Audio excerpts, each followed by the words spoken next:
sindanipun ingkang saking Kediri. Ya kok diaturke. Kowe ora ijen reng bengi iki dikancani karo ponakanku wedok, anakku wedok. Sing saka Kediri, anakku wedok gendok anting lambang sih. Para jumeneng saking palungguhanipun monggo, ya monggo. Ya, ada anting-anting pancen ayu.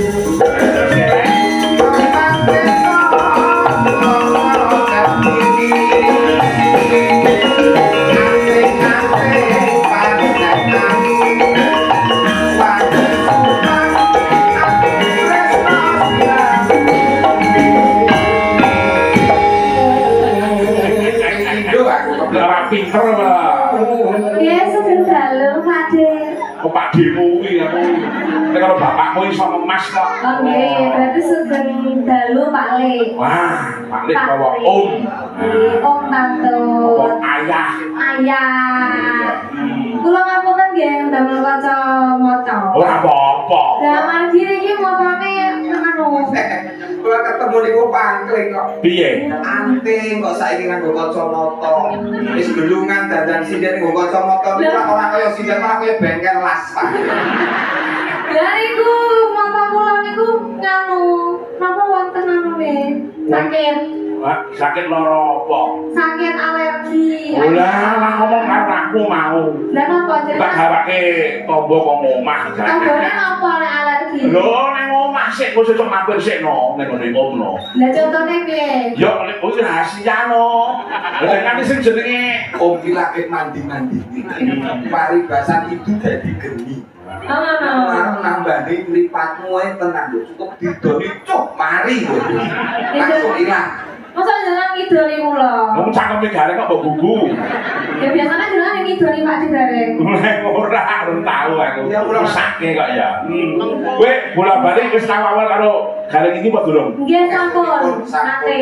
Nah, menawi pendelengan kondangipun tak nderekaken almarhum Kang Mas kula saking Sedayu Mas Sino Nugroho. Nggih. Nah, demen sing kuliah ning Yojo nek wis rampung ya, Nduk ya. Sakniki sampun rampung, tapi ajenge angsal tiyang Yogyo.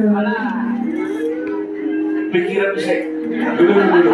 Loh, Lah kok yo wis sepet kok dadi. Lah wong Kediri iki ngokeh wong lanang, klaken ngokeh wong lanang kok ngono dadi klaken. Nek jenenge jodoh paribasan asam di gunung garam di laut bersatu dalam belanga. Wong klaken entuk malang wae yo akeh kok.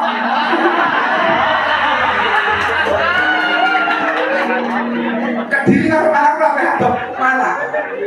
Pak, Pak. Baik. ya tanah sini kan Saya maju jodoh, Pak. Hmm. Terus wong iki wis sarjana, wis rampung, tegese wong ibu saya wayang adu kok wis karepe.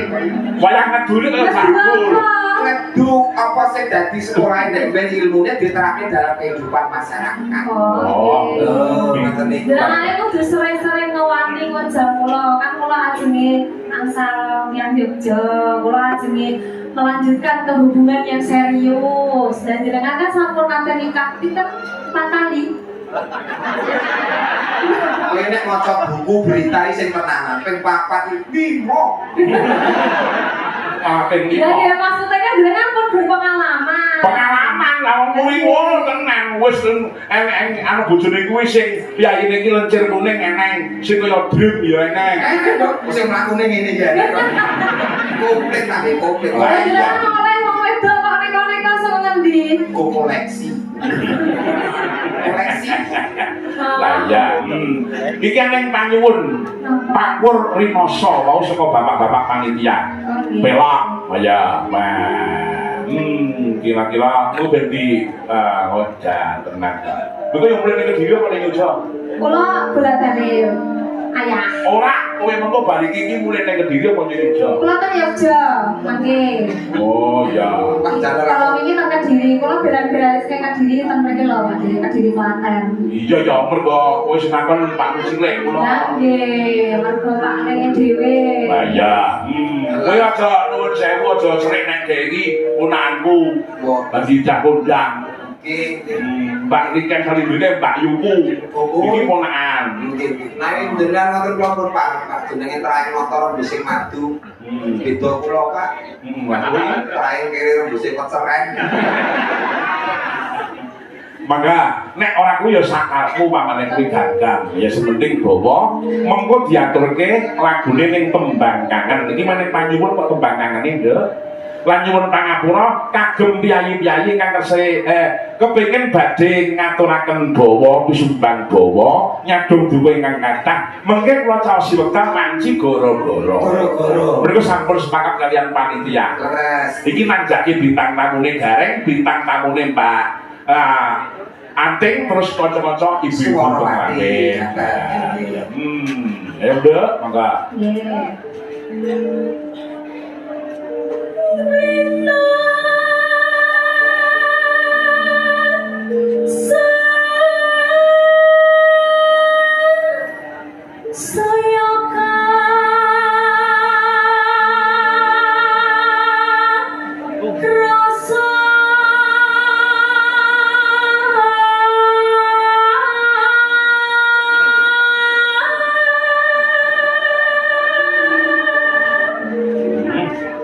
Bocah cilik terus suarane ya luar biasa. Oke Pak, niki tur dasare sound sisteme banter sing kesik teng jaba ni penasaran. Duh sindene Pak Tangkut bintang tamu suarane kaya ngono. Kuwi mesti piyayine kaya ngopo. Mriki ngojek bareng tekan kene walah ayu-ayu beleken. Ya jenenge penyakit pinaringane Gusti ya. Kok kondang kok lara mung sepele beleken. Tapi Ya, mangga terus ke.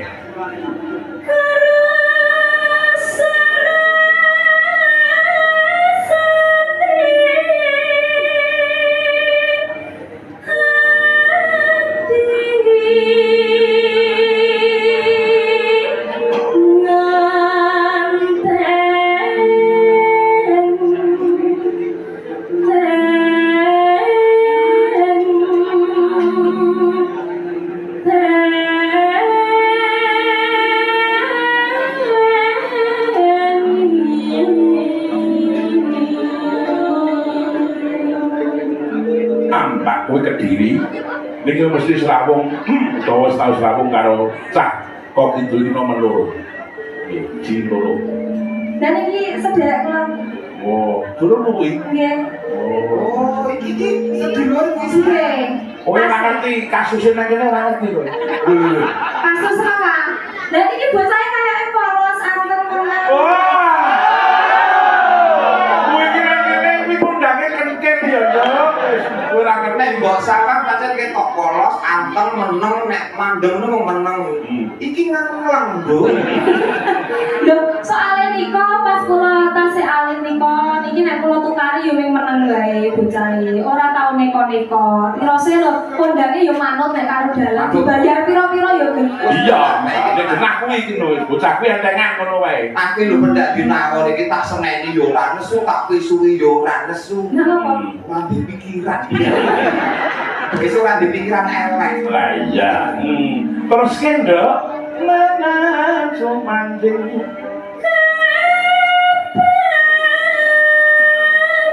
Sumandesi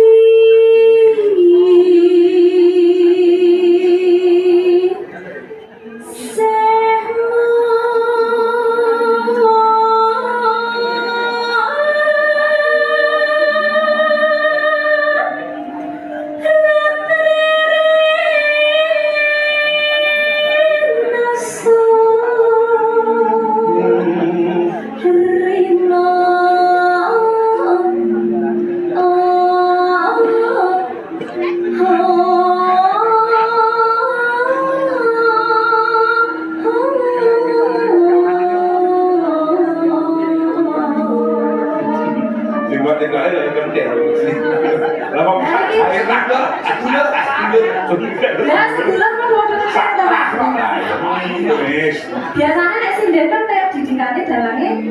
iya, dhisik iki kentir ya didikane bapakmu kok. Lah iya. Nah, ya mung iki ora dadi nek kentir iki tak dadi. Niko wis apa kita bagus.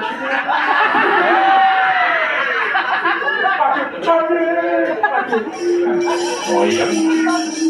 Paling makis oleh paling iki bahasa ayo. Mangga terus ke. Ya mangga. Yen musrino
bapakmu lho BA.